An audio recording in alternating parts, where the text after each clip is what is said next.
jautājums Dādera kungam. Atsaucoties tā kā uz šīs visas diskusijas sākumu, jūs daudzkārt publiski esat atkārtojis, kultūrai finansējuma samazināšana vairs nav pieļaujama un nav iespējama. Vai tas ir iespējams reāli gaidāmās 2011. gada budžeta konsolidācijas kontekstā?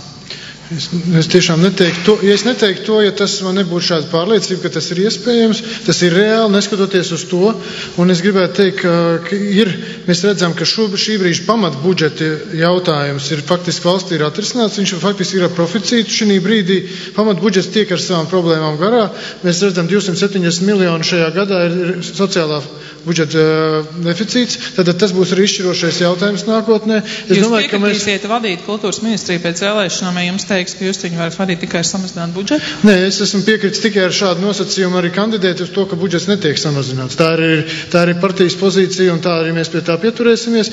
Un arī budžets pie jebkuras sliktākās budžeta scenārija nākotnē, es zinu, ka šie 50 miljoni, kas mums tagad ir pašlaik budžetā, viņi ir iespējami pie jebkādiem apstākļiem. Un ja kur būtu tie avoti, tad tie avoti ir atsevišķi, kurus es negribētu šobrīd nosaukt, jo, kā mēs zinām, uz šiem avotiem pretendentu būs ļoti daudz, bet ir arī mūsu, teiksim, ja mums būs jāizvēlās par to, ko mēs finansēsim savā nozarē.